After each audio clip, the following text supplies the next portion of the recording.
So if you look up the top, there's a brass plate, and that represents heaven, and then just directly underneath it is another brass plate that represents earth.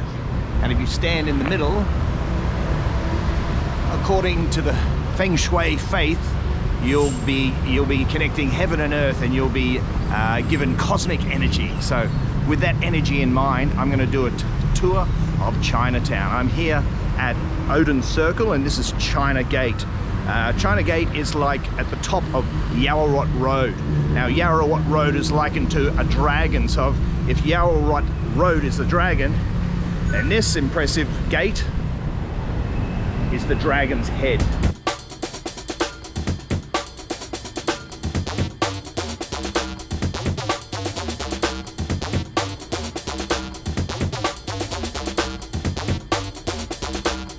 So guarding the gate are two statues of lions. This is a lioness, and you can tell it's the lioness because there's just underneath her front left paw is a cub, a baby lion cub.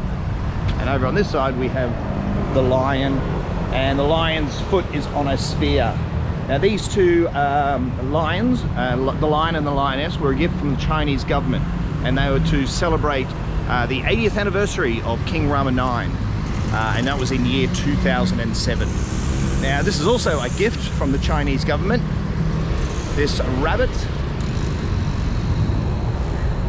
very camp looking rabbit, and it was a gift from the Chinese government also, and it's a rabbit because King Rama IX was born in the year of the rabbit.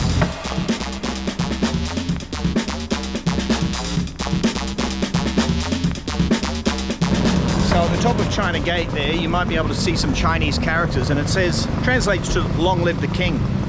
Now that was actually, that's the handwriting, the very handwriting of the king's sister. So she's fluent in Chinese. She wrote that, and her writing they put up there on the top of China Gate. So today's video is going to be, I'm going to do a tour of Chinatown. I've actually been exploring Chinatown in a lot of videos. So I've got a series of videos exploring Chinatown here in Bangkok. So this video is kind of like a conclusion. After all the things that I've learned about Chinatown, I'm going to compile a video and do like a best of, or a top 10, or also could be considered Luke's guided tour of Chinatown. Now just over the road is another Wat, and it looks pretty impressive. I'm going to go and have a bit of a look at that. I think it's pretty important. I'm going to go over there and find out what's in that Wat.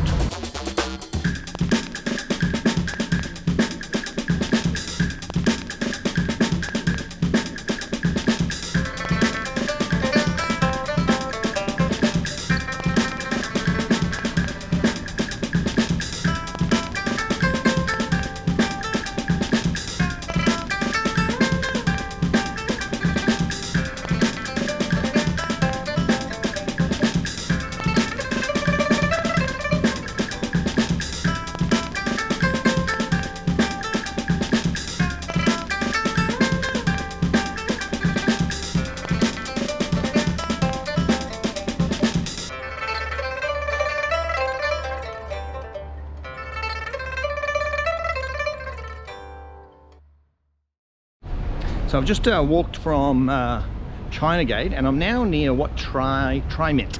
It's a magnificent temple, and it's just kind of inspired me. What I think I might do is I'm going to do a Luke's best of Chinatown trip. So that's what this video is going to be today.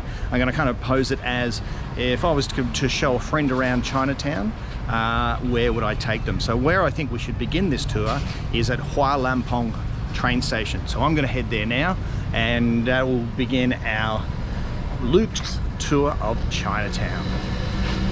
Thanks for watching. Today we're in the magnificent Bangkok, and we're going to be doing a tour of Chinatown. This is going to be considered like a day trip, Luke's day trip. So I'm going to take you on a tour and show you the best bits and pieces of Bangkok, Chinatown. I'm kind of imagining if a friend or a family member was visiting me in Bangkok and they said, hey Luke, I want to go and check out Chinatown. I'll say, come along, I'll show you all these magnificent sites, because I've just spent a few weeks researching and exploring Chinatown in great depth, and I've put together a series of videos. So this is kind of like the conclusion of my Chinatown expeditions, putting all the best bits together and bundling it up into a nice day trip.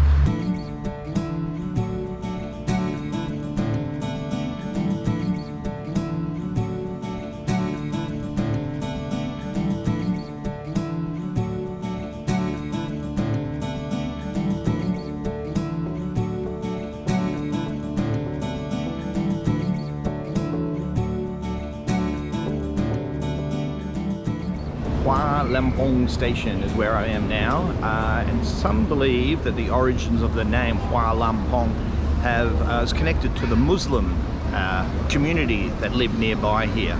And the Muslim community that had a lot of cattle here, and the name that they referred to this place was called Tung Wa Lamphong, which translates to swaggering bull plains. So this that's one theory about where the name came from, Hua Lamphong. A second theory about the name Hua Lamphong focuses on the word lamphong, and the lamphong is a type of tree that was abundant in this area.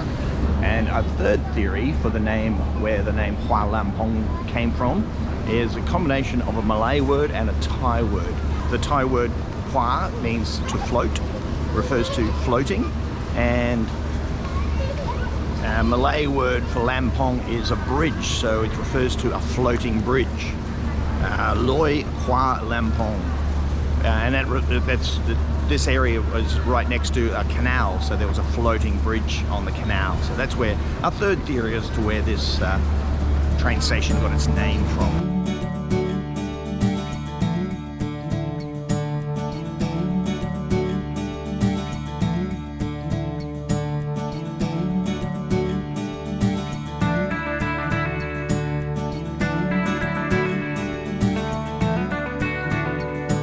Interestingly, the original train station, Hua Lamphong, is actually exactly where the MRT station is built right now. So that was the original train station, and that was eventually demolished, and this one was built nearby. This magnificent train station here was completed in 1916.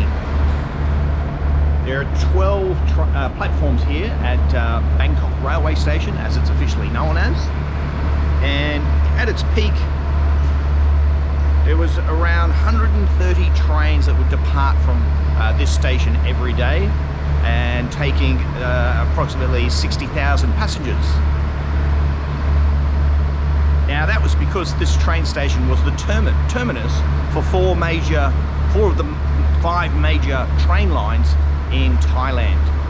Now this is no longer the case, because there's been a magnificent brand new transport hub which is built at Bangrak, and that not only has all the major trains connecting to there, but it's also a bus station as well. So therefore this magnificent building, the decision was made to close it down and to move all the railway lines and move all the train activity to Bangrak. However, this faced a bit of opposition.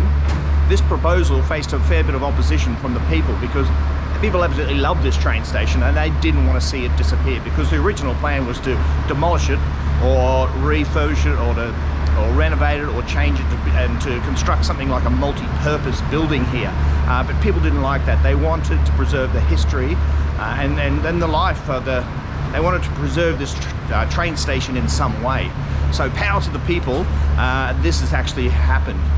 So December 23rd, 2021, a decision was made that this train station will remain an active train station, and that there will be approximately 20 trains departing from here every day, which is a lot less than the 130 that it used to receive in its heyday, but it means that this magnificent train station will be preserved and will continue as people know and love it. But it is a really, really wonderful train station, magnificent. Neo-Renaissance design. It was designed by an Italian architect, and it's really, really wonderful place, quite a magical place to wander around. And this is one of the stops on Luke Walk's Chinatown tour.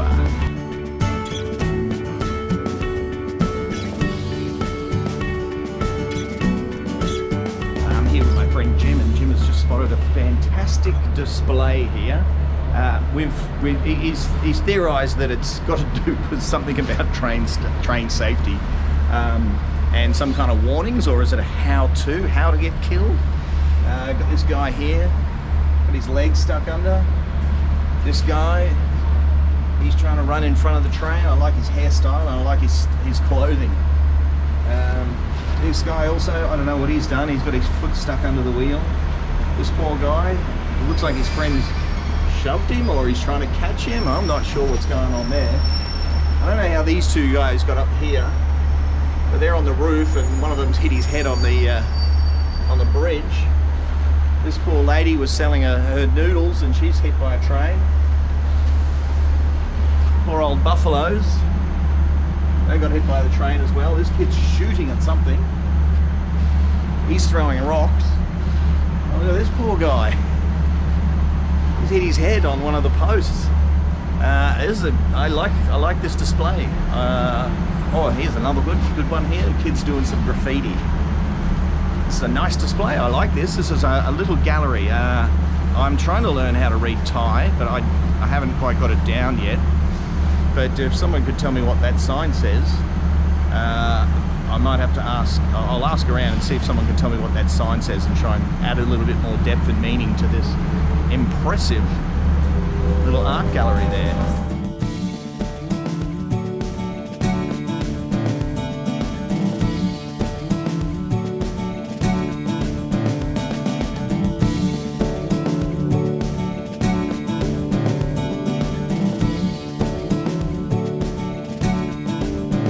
Luke's magnificent walking tour of Chinatown starts at this amazing intersection here.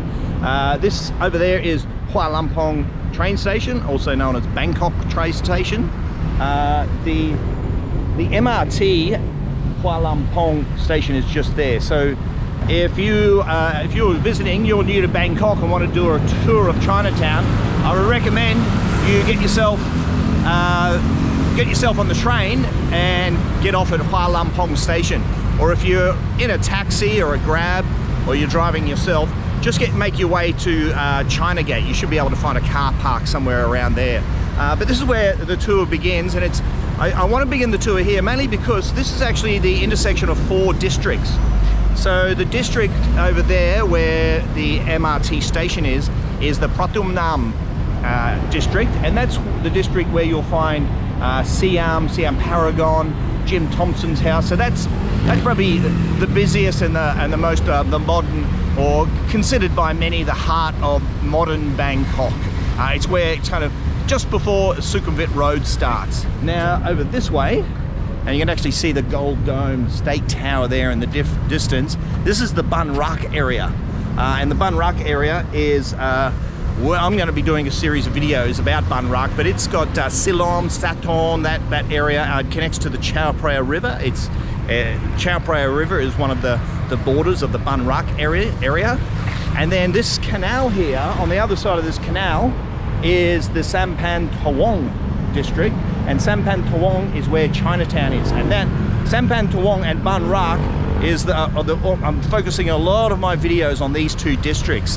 This is my video series. I'm calling it Season 2, a tour of Bangrak and Sampangtawong. So if you're curious about those 2 areas in more depth, then check out some of my videos. I highly recommend them. But Sampangtawong, this is the area we're going to be touring today. Now this district over here has a couple of temples, and it's famous for being the most populous district, or densely populated district in all of Thailand.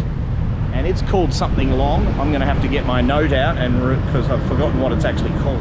It's actually a pretty cool name. It's called Pom Prap Satru Pai. It's got more than 24,000 people living in that, more than 24,000 inhabitants per square kilometre in that district. and it's famous for what saket. It's actually got the famous soy nana. Now there's two nanas. There's Nana, which is a bit of a red light district, and that's just off Sukhumvit Road. But then there's a soy nana here, which is just kind of north of Chinatown, and it's got some really cool, hip, happening pubs. In fact, it's got a couple of pubs there that have made it to Asia's top 50 list of the best cocktail bars. And my tour is going to end there with a fancy cocktail, I reckon. So that's that district with a cool name called Pom Prap Satru Pai. At this Hua Lamphong intersection, there's a really cool space-aged grey building which is on the corner of the intersection. One of my favourite buildings in all of Bangkok. Now right beside it, I've just discovered is a really cool wig shop. So if you're in the market for a wig, this is the place to visit. Now I'm just going to wander over here where I'm now at a canal which is called PHADUNG KRUNG KASEM, and that loosely translates to the canal that upholds the city's happiness. Now, I'm going to find somewhere to stand, but I'm wary of urine. Yeah, strong stench of urine here. Now this canal is actually quite significant. So back in the days of Rama number 1, the first Rama, so before that King Taksin was on the Thonburi side, but then King Rama 1, he shifted the royal palace to the other side of the river, the Chao Phraya River, and established the new kingdom there. And this is the beginning of the Chakri dynasty, which is what we're currently in right now. We're still in the Chakri dynasty at the moment, and we're up to King Rama number 10 at the moment. So King Rama number 1, he built a canal around Ratanakosin. This was the boundaries of what was called like Bangkok. That was the city center. Now, as the city grew and grew and grew, it outgrew these city boundaries. So therefore, this canal here was dug. So this canal was dug, and it was parallel to the previous. It was kind of dug parallel to the previous canal because the city's just expanding and expanding. So this is quite a significant canal. Now, not only this canal, but there was a lot of canals around this area. There was also a canal here at Hua Lamphong, and that was actually called a canal. That was the name of the canal. But as with many canals here in this grand city, at some point in time, usually it happened a lot around the King Rama 4 and 5 period, canals got filled in and they became roads as the cities got more reliant on road transport. So sadly, we don't have as many canals as we used to have, but this is where Bangkok used to get its nickname, the Venice of the East, because there was just so many canals around. But not only so many canals, but the life, the transporting of people and goods, and it was they were quite lively places, the canals.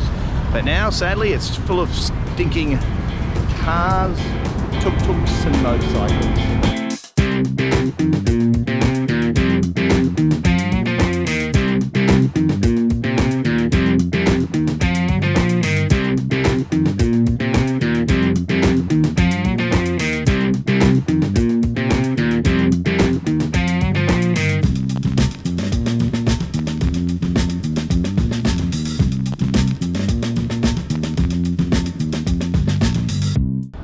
What TRAIMIT. This is the next stop on our tour of Chinatown, and this is most famous because this houses the world's largest gold statue.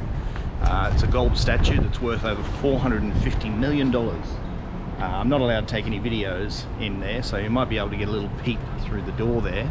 But what's so miraculous about this gold, humongous, it's 3 meters, over 3 meters tall, this 3 meter tall Buddha statue, was that its true value was hidden for many years. It was built, it was constructed, designed in the Sukhothai period, and they claim it's designed in the Sukhothai period because the Buddha had a egg-like shaped head, which indicated the Sukhothai period. Now this magnificent gold statue, so a little bit of Thai history. The Sukhothai used to be the capital of Thailand, and then it moved to Ayutthaya. Now it was in during the Ayutthaya period, when the Burmese attacked, so the theory is that this Buddha statue was taken from the Sukhothai kingdom, moved to the Ayutthaya area. Now, when the Burmese were attacking, they attacked quite a few times. What they decided to do was cover it in plaster. So it was covered in plaster to hide the true value of this magnificent statue, so that the Burmese wouldn't take it. So the Burmese did leave this statue. They took a lot of other treasures, but they didn't touch this one.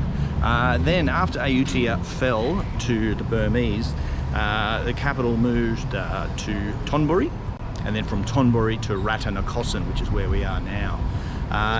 This Buddha statue was moved from Ayutthaya to Bangkok, and its true value remained unknown for a long time. Then it was moved a couple of times, and it was eventually moved to this site here, and it was just set up in one of these areas, just in the grounds here, with a little tin roof over the top. But at one stage they decided to build a viharan, and they put this, and when they were transporting this statue to this new viharan, the crane, they actually dropped it, and when they dropped it, a bit of plaster fell off and it actually revealed the gold. So it was, the accident revealed the true identity of this magnificent gold statue. Now there's another theory also, that when the people were transporting this statue and they dropped it, they actually panicked and ran away. I've read this theory. I've read this story, but I haven't read it many times. So I've done it. If I'm doing some thorough cross-referencing, I can't really back it up, but I want to tell the story anyway because of its cultural significance.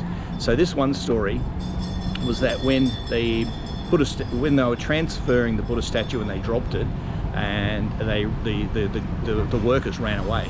And the reason that they ran away is they didn't want to experience bad luck. Now, just gives a little bit of insight into a little bit of Thai culture that I've kind of seen around the place firsthand. And that's because it's a strong belief in karma.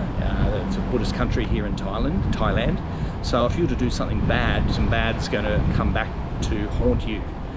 So in everyday life, things like, I've heard stories about when there's road accidents. Just say somebody's driving along and they hit a dog. Some drivers continue because they don't want to see the damage that they did, because then once it's in their mind, they're going to be thinking about the bad that they've done, and they're going to bring a lot of bad luck upon themselves. So what people, as this has happened, I've heard these stories more than once, is when people have an accident, like hit a dog, they don't look and they just keep driving and pretend it didn't happen to try and prevent the bad luck from coming to get them. So transfer this story to this Buddha statue. I could just picture actually the guys dropping it and then running away and hiding because they didn't want to know about the damage that they'd actually done. But anyway, that is a story. I'm not sure how true it is, because other accounts say that it was actually, when it was transferred, that there was lots of workers around and even some monks around, and they all saw it, and they all witnessed the miracle. There we go. I've got a few friends taking some photos, trying to get a sneaky shot like me through the door, because no video cameras are allowed. Only still photographs are allowed. Anyway, this is what TRAIMIT. So this is the next stop on our rubberneck tour of Chinatown.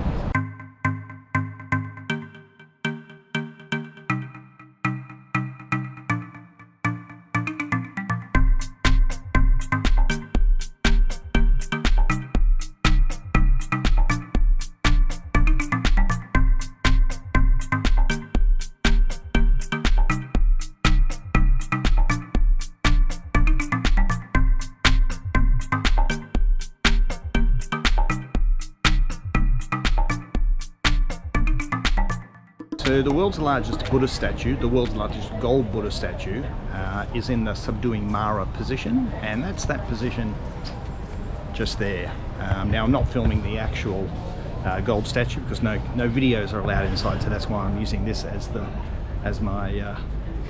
example. But it's a very common image, this one, Buddha image, the subduing Mara, and you'll notice the right hand of the Buddha is reaching down to touch the earth.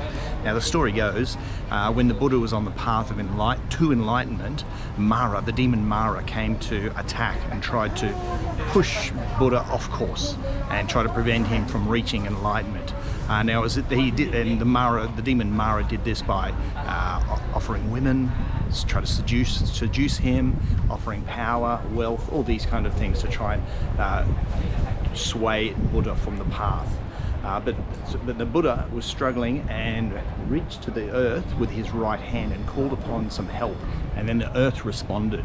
Now how it responded was in the form of a woman who reached up and stretched out and wrung out the water from her hair, and this water then drowned Mara and the demons and saved Buddha and allowed him to continue on his path of enlightenment. Now that image of the earth is represented by a woman, and it's actually quite a popular image, and hopefully on my tour today I'll see this image and I can point it out. But you may recall there's an image where there's a picture of a woman who is wringing out her hair. And it's that hair, wringing out the water from her hair, which drowned the demon Mara.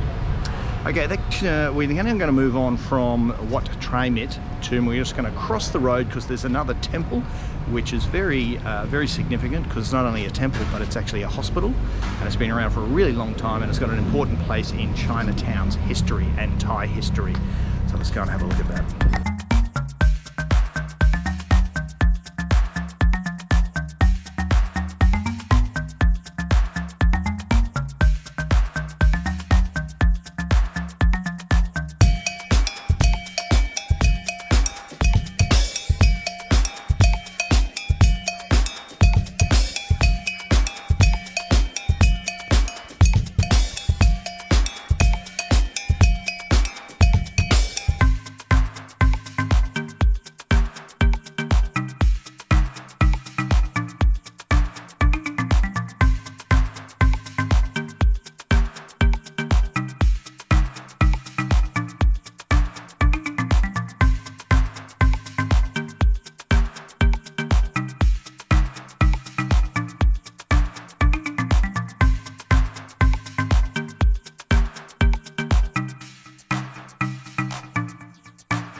Okay, next stop is we're at the THIEN Foundation Hospital. Now this is a very significant place because in Chinese history, in Chinatown history, this was the first place where a hospital was made, a health facility was made to help people who couldn't afford healthcare or couldn't afford medicines. So people could come here to get their the sick could come here to get help.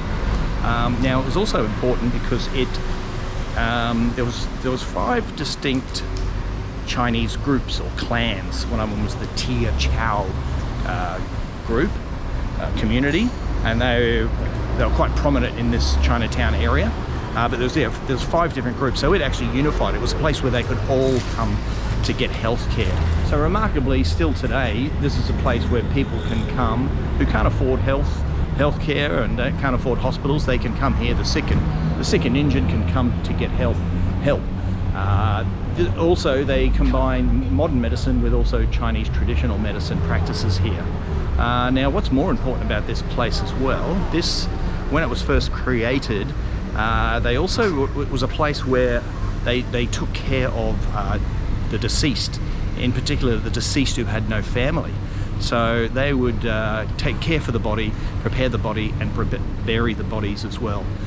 So this was a place where they did a lot of fundraising, so a lot of donations. And you can still today donate to this organisation, this foundation, to help with the deceased people, to help them get the burials.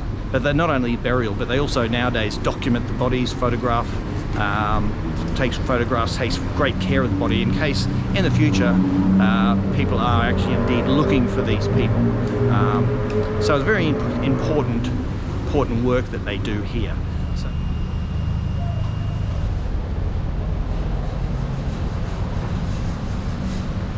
Now the impressive statue is claimed to be over about 900 years old. It's the statue in there is of Guan Yin, and Guan Yin is the goddess of mercy. Now that is carved out of one piece of sandalwood and coated in gold, painted gold.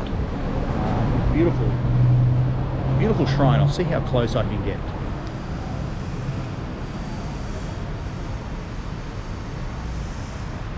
This is also the place where people come to pray and offer gifts in the hope of things like good fortune. A lot of students come here and they're praying to get good grades.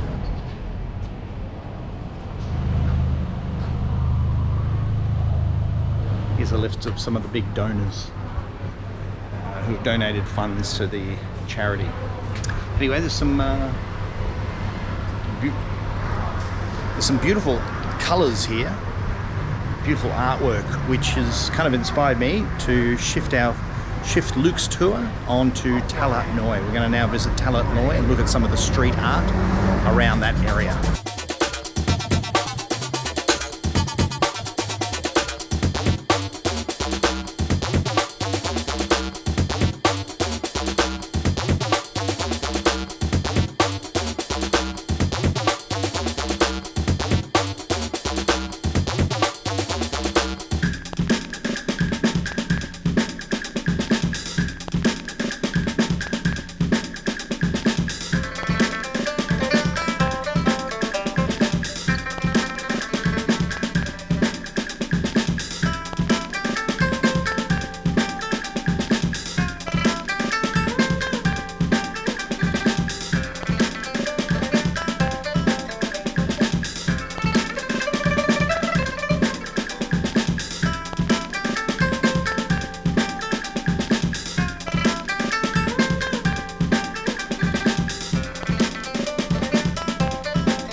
So I'm in Talat Noi now. Talat Noi literally translates to little market. So I'm at Little Market at the moment. Now it is loaded with some really cool architecture and excellent street art as well. So if you're into street art and went into like cool shop houses and stuff, then this is definitely the place. So here's an example of some cool artwork.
Siangong is the name of the zone where there's lots of car parts. Now it's got a really good history there. It dates back to World War II, where after World War II there was a lot of old equipment, old war equipment, bikes, trucks, tanks, and this was the place where they pulled apart all of the different pieces and reclaimed and sold off various car parts and manufactured things. Now still today, this is the place to come where they pull apart motors and recondition things, and you can get all sorts of spare parts. So it's actually really interesting to wander around and see all the different car parts that are around. And I can't help but kind of, I don't know if the theory is true, but I can't help but imagine it was kind of like where one of these things, a tuk-tuk, was kind of invented. Because tuk-tuks, I can't imagine a factory making them, but I could imagine people in Siangong area putting parts together. Like some, let's put a bus seat in the back. How about we put a motorcycle engine there? Let's put some motorcycle handlebars. So just getting like a mishmash of parts, unused parts, and coming up with this unique creation. And this is what they used to get around on, the rickshaws. So a nice before and after view here of these two marvelous vehicles.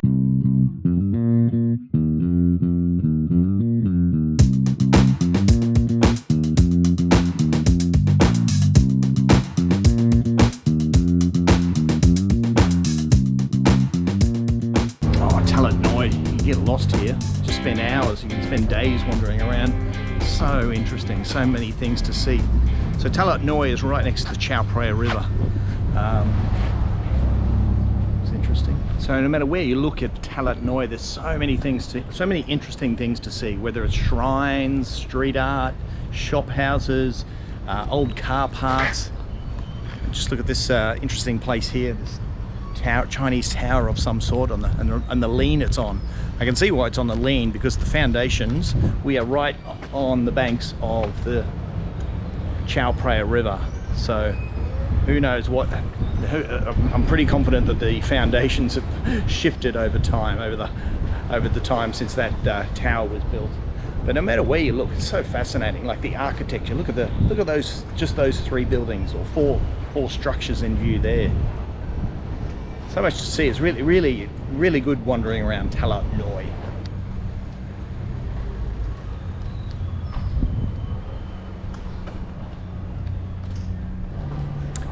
There's a familiar sight, the lions. We've got the lioness with the cub under her paw, and on the other side of the entrance is the lion with his foot on some kind of a sphere. But this is a cool little shrine here in TALAT NOI.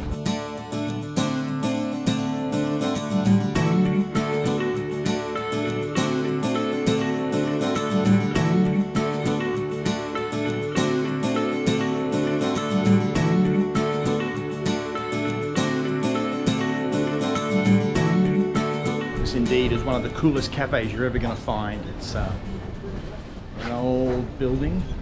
It's called Mother Roaster. Have a look at the ground floor.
Neat little alley here, which has got some pictures, portraits, and they're pretty shit. Basically, this is what happens when you give someone an iPhone and let them fiddle with the filter a bit, and access to a printer. Not everyone can be a photographer. This proves it.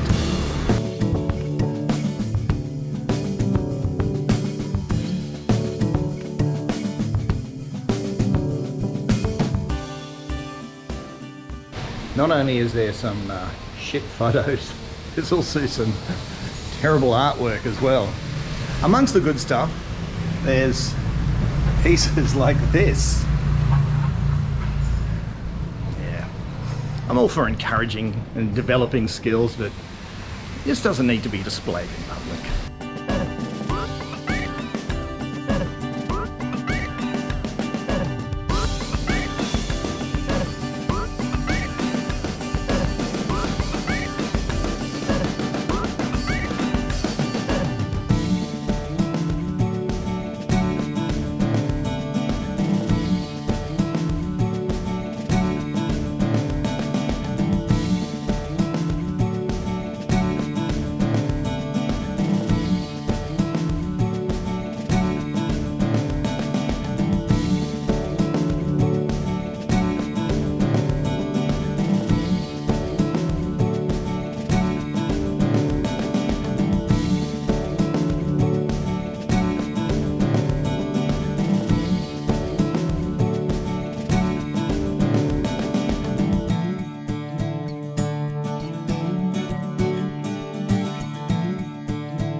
Just outside the Holy Rosary Church is this unique kind of art installation, sculpture made out of mostly kitchen utensils, stainless steel kitchen utensils at the top, but then down the base it's got some of these car parts. I think it really captures Chinatown and Talat Noa really well, because first of all it is the dragon, so it's like the Chinese, the Yarawat Road, known as Dragon Road. But the food from Chinatown as well, which is world renowned, and then all the car parts which we just walked past a moment ago. They're very impressive. Now it's in kind of a roundabout. It's in one of the oddest roundabouts I've ever seen. And there's a whole bunch of cool little spots to eat, so food smells are fantastic here. I'm going to go and get myself something to eat.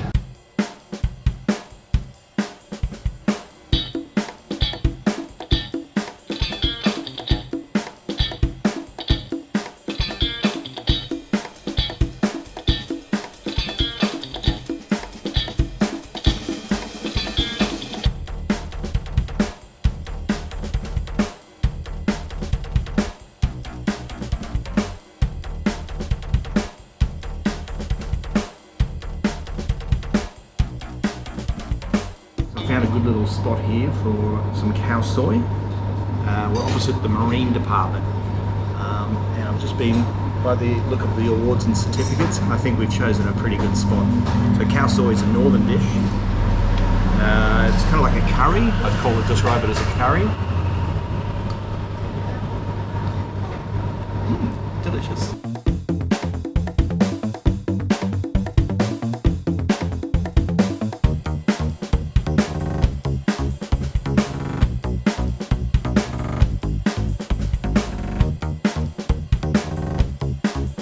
See at the entrance of the SCB, the Siam Commercial Bank, the big glorious old Bodhi tree, and it has been here since this bank was built. And in fact this is what has inspired the Siam Commercial Bank logo, because you can see, I'll pick up one of these leaves, get one. You can see the distinctive shape of the Bodhi leaf. And when you compare it to the logo, which is just up here, you can see how the Siam Commercial Bank took inspiration from the Bodhi leaf. Not sure what the yellow represents. Yellow is a royal colour. Kind of looks like hands in the weighing position, but not sure what the yellow, if anyone knows what the yellow represents in that logo, I'd love to find out.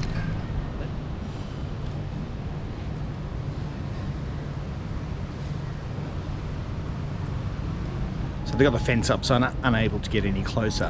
However, I'll tell you a little bit about the Siam Commercial Bank.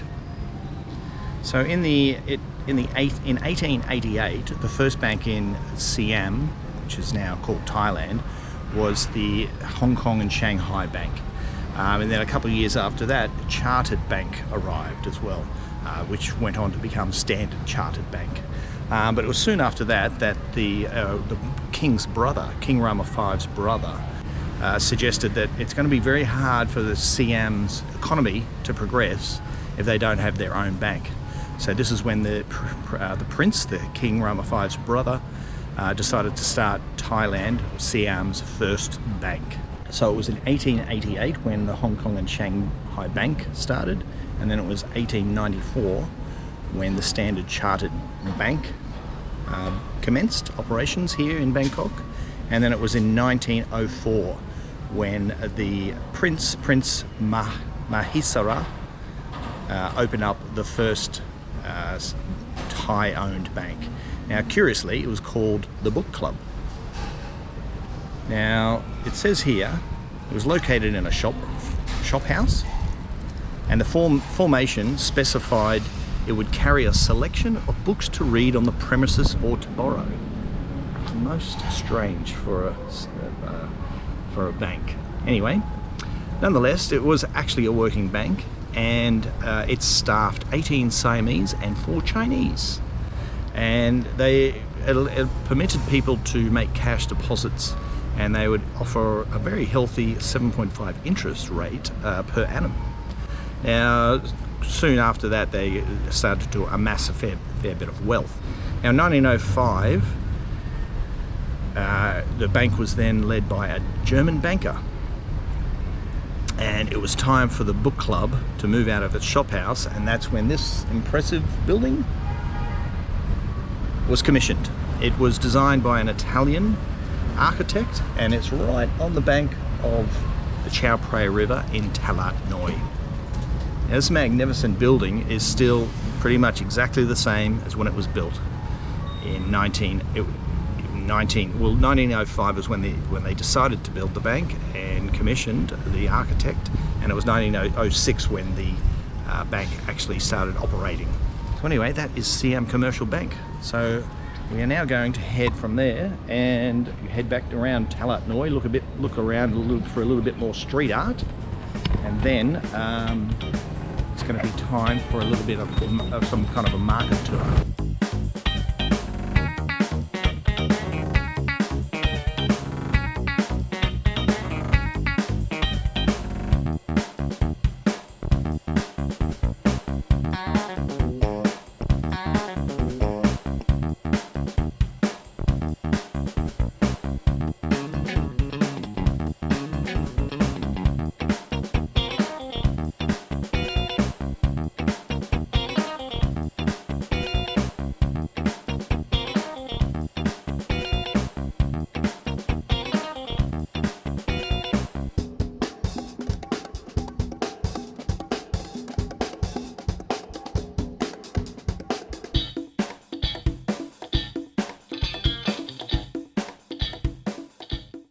Rusty old Fiat 500 here in Talat Noi, Bangkok.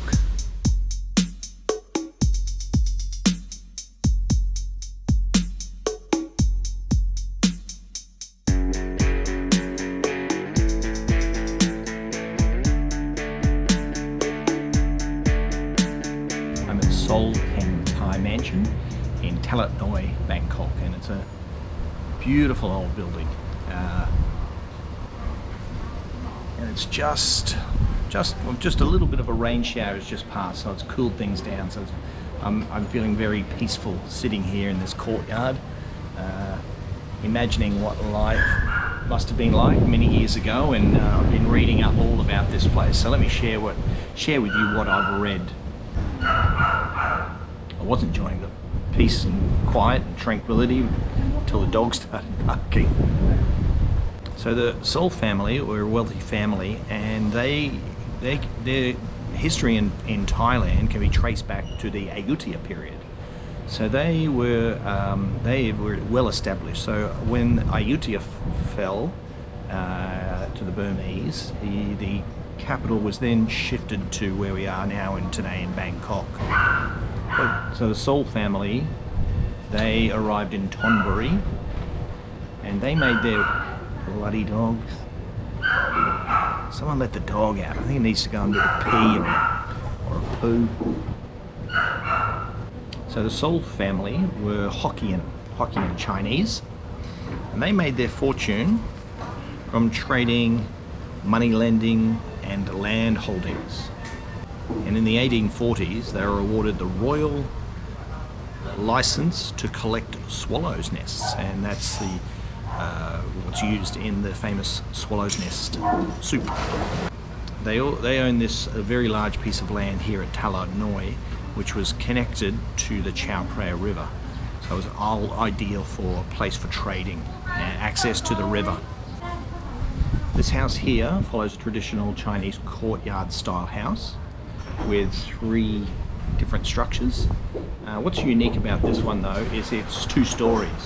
So mostly in China it's only got the 1 story. So one could hypothesize that they've taken some local kind of architecture styles, because Thai houses are raised, so it's a bit like they've raised this to blend in with the Thai style. Now the construction is made of teak with a wedge connections, and in one wing is where the ladies used to be, and in the other wing is where the men used to be, and in the main area is where they stored the food and did some trading. It says here that the family stored rice, fruit, and their money in the main house there, the one just behind me. The house behind me actually is where they used to keep a big safe, a big vault with their gold. It used to also be the place where they kept their gold in a big vault. Now it was said their vault was so full and so heavy with gold that over the years the floor actually sunk. Now the reason gold is so popular in China and Chinatown is because most of the Chinese were forbidden from landing. So Chinatown has got so many, over 300 gold trading shops, and the reason gold is so popular in China can trace its history back to the start of the Chakri dynasty. A lot of Chinese arrived to help build the kingdom, and also many of them were forbidden from owning any land. So therefore, the only thing they could really, if they wanted to do any kind of investing, it would be with gold. So gold was so popular for trading around here in Chinatown.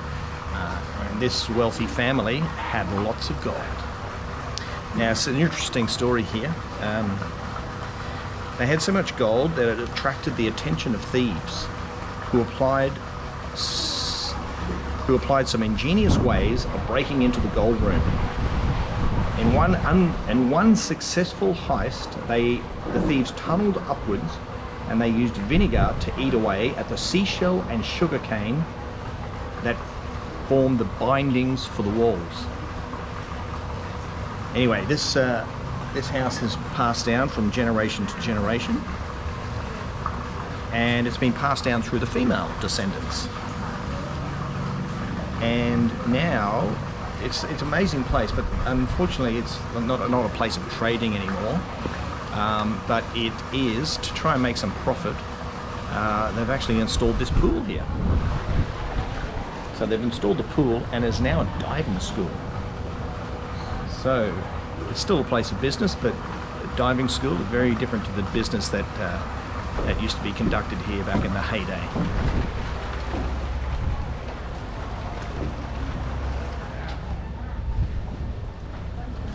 Well, that was pretty cool. I like that. I'm now going to have a bit more of a wander around TALAT NOI, and I'm actually on the lookout for a rusty old Fiat 500. I see it a lot in social media, and I've even worn my special shirt. So it'll be around here somewhere. If not, I'm sure I'll find some other interesting things. Wow, here it is, a rusty old Fiat 500. I got the shirt.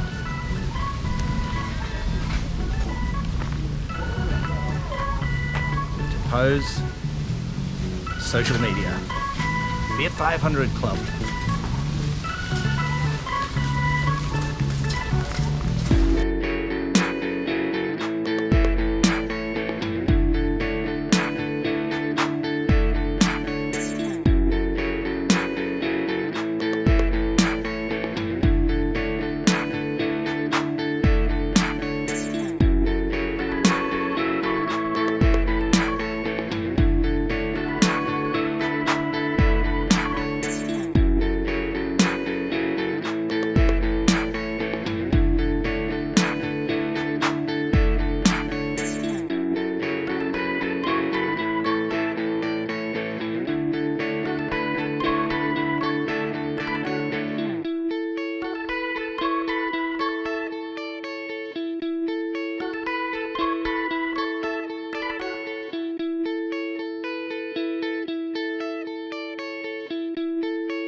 you've ever been to a temple, and this is what I do on Luke's Chinatown guide, is take my tour group to the temple, you'll notice the angle. The temples are built on a kind of like an inward, well, hang on, do it from that way, so an inward, they lean slightly inward. And what that effect does is when you're looking at a temple, you can see that the eyes kind of shift upwards. So it actually, you feel this experiencing of kind of like lifting your gaze upward, and it's kind of like the spiritual nature of Buddhism, to be lifting upward. So it's quite a unique feature, and these temples here have a really distinct angle leaning inwards.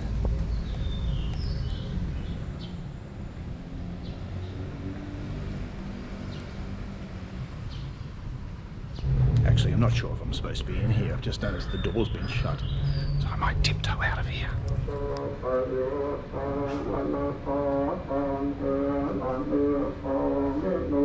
So the next stop on Luke's tour of Chinatown is Wat Pratumkong, or Pathumkongkha, as it's also known as. Now this is a second-class Buddhist temple, and it's very important because somebody got executed here. Now this is an impressive and very quiet temple. It's just after the rain has come, so it's nice and cool at the moment as well. Now there's a this Wat, although it's not one of the major tourist stops, it's actually very important and has a significant story to be told about how one of the princes was executed here. I'll just find a seat and tell you all about it. So this is Wat Pratumkong. Now its former name was Wat Sampang, and Sampang is a very famous road in Chinatown, which we're going to visit pretty shortly, and it's called Sampang Lane. So this is Sampang Lane, got its name from this temple. Now this temple, no one actually knows when it was built. There's no records of when this temple was built, but it dates way back to the Ayutthaya period.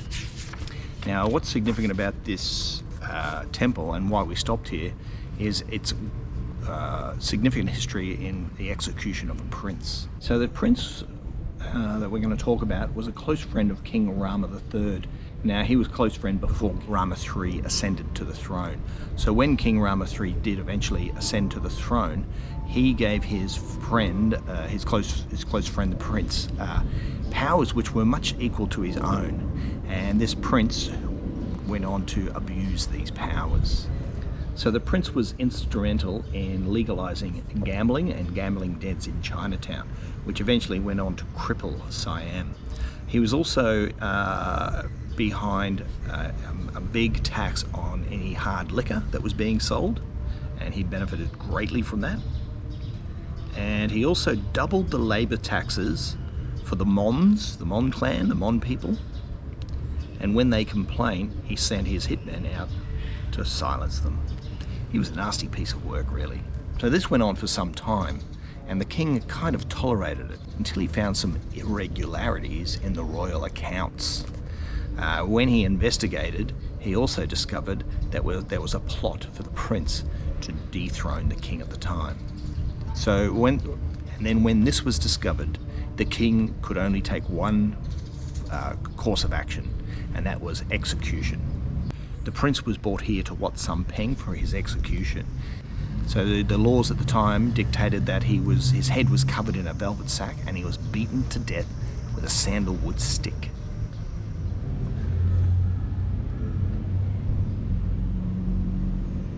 It's a very interesting feeling I've got here at this temple, knowing about the history of the prince who was executed. But it's very, very quiet and peaceful, apart from some Buddhist chants. And if you've ever had the experience to be in the vicinity or heard some Buddhist monks chanting, it's quite mesmerizing, quite hypnotic in a way. Now, last time I experienced this was at my mother-in-law's funeral, and there was a certain point in the ceremony where the Buddhist monks were chanting, and it felt like it kind of rattled all the way down deep into my soul. These monks are chanting in the temple, so I don't really want to go and disturb them. But it's just such a hypnotic, kind of mesmerizing tone. And it's hard to describe if you haven't heard it before, because it's not really an auditory sensation. It's more like a soul or spirit kind of a sensation. It's quite moving, actually.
So what I'm hearing actually is the Buddhist monks at a funeral ceremony. So in the Vihan nearby, there's a funeral ceremony taking place. So I won't go and film it, but I'll see if I can find the execution stone.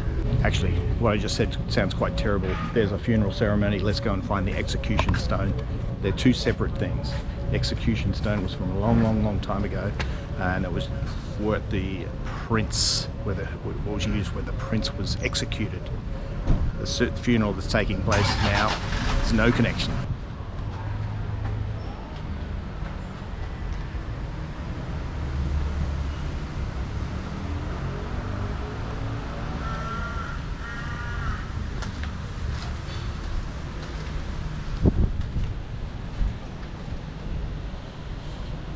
So yes, just outside of the temple, you'll find the execution stone. Now, I'm only new to Bangkok. I've only been living here for a year and a half, but from what I understand, this rock was laid flat. The prince was laid flat, face down, and then the sandalwood stick with it. He had the velvet sack over his head. He was laid flat, and the sandalwood stick was aimed at the back of his neck, and that's how the execution, a royal execution, was executed at the time. So his body was then thrown in the Chao Phraya River after he was killed.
This beautiful street art here is by H, who's a Romanian artist. She works with a variety of media, and she's actually one of my favorite artists. She's designed a specific Google Doodle that I really like. She's done design for products. And so it's actually really exciting for me to see this piece of artwork up here in the flesh. So it's faded a bit over the time, but it actually really matches the landscape of the surrounding buildings here.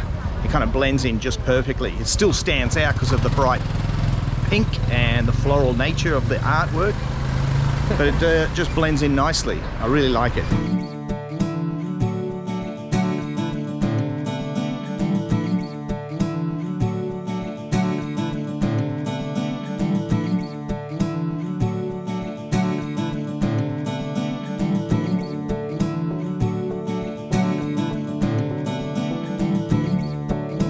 So there was actually a festival about in the late 2010s.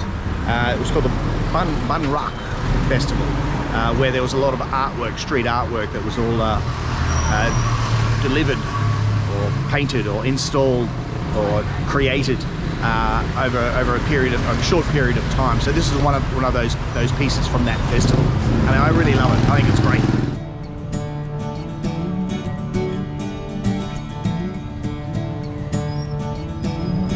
I'm at the top of Tanon Songserm, and it is off Song Wat Road, and it's very close to the water, the Chao Phraya River.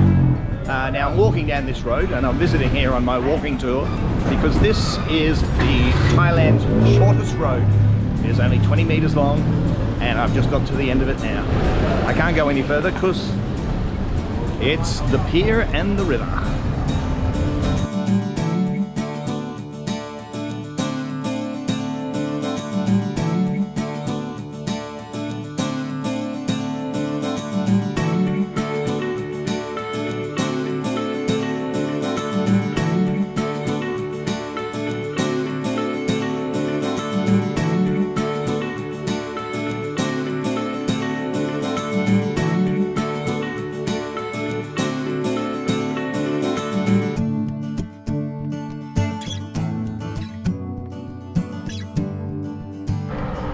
So Luke's walking to a next stop. We stop here to admire some of this amazing street art. So this is by Aris. He is a Spanish street artist, and this is called Deconstructed Bicycles. Now, just on the other side is a cool piece of street art, and it's by the artist R.O.A, who's from Belgium. And this one is called Tumbling Elephants.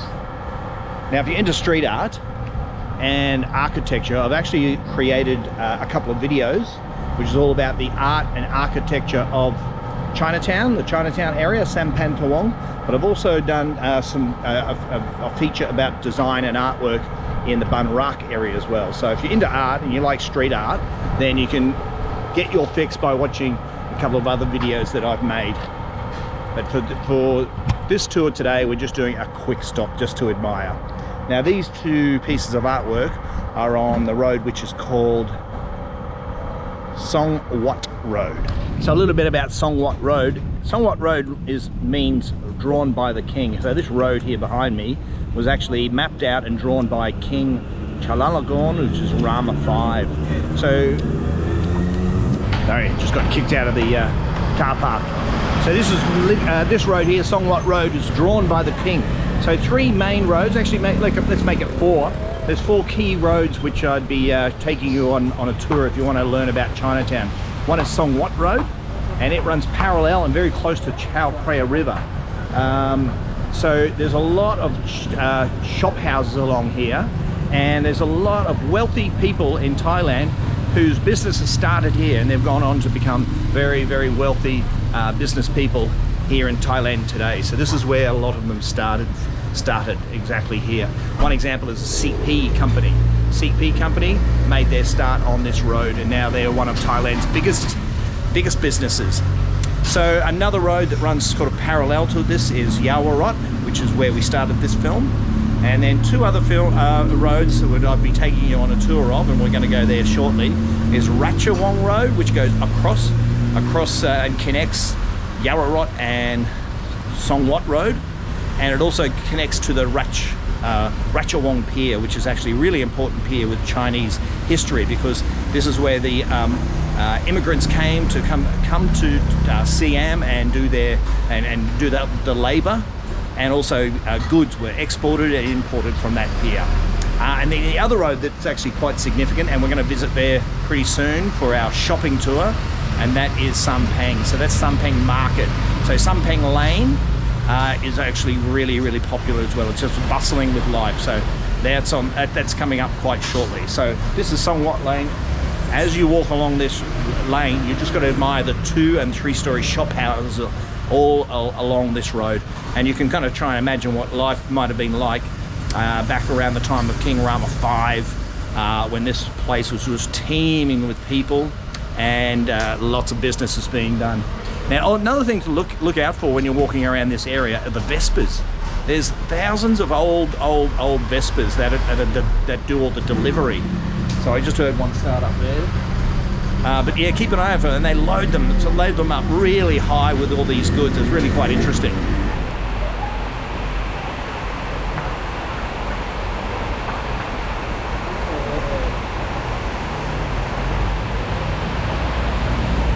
So I'm walking along Somewhat Road now, and it's teeming down. So my tour is going to have to come to a stop. So what I might do, I look out for a restaurant or a pub somewhere where I can just see, watch. Hopefully the rain will just pass quite shortly, but if not, I'll just set up camp there for a while and then just enjoy the rain and cool down.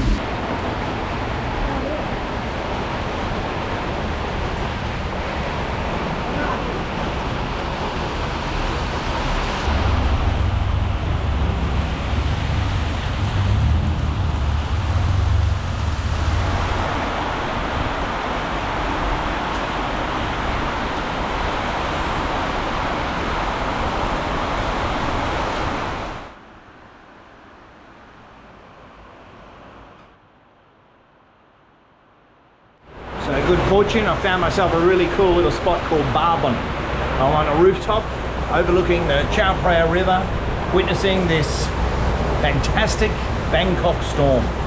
Now, from past patterns, usually the storms come, they're here for an hour, they're magnificent, they pour down the rain, and then they go again. So I reckon I could be here for one, maybe two of these, and should time it pretty well. Now I've also, I'm at a crossroads.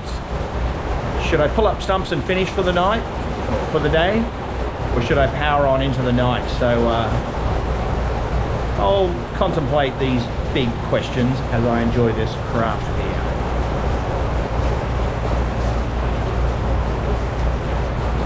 Oh, that's good. IPA. Oh, that's really good. I think I'll be having two.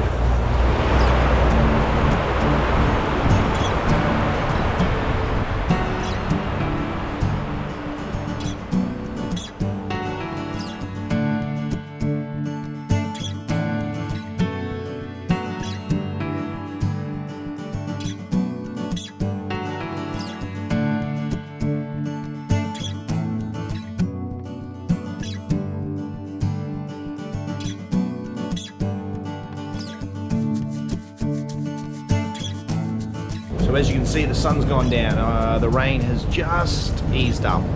I got stuck here for 3 large craft beers, so feeling pretty good, feeling pretty relaxed. So I'm here overlooking the Chao Phraya River, and after 3 large pints, I've decided I'm going to have to do a part 2. So I'm going to come back to part 2 of Luke's tour of Chinatown, maybe tomorrow. But for tonight, that's it. I'm pulling up stumps because I'm running out of light, running out of battery, and feeling a bit drunk. So I hope you enjoyed part 1 of Luke's Chinatown tour, and I hope you watch part 2 coming up soon. It's a really cool spot, by the way. It's called Barbon. It's actually a hostel, a cafe, hostel, and bar. So if you're looking for a spot to watch the sunset, the Chao Phraya River, I would recommend this place. It's excellent.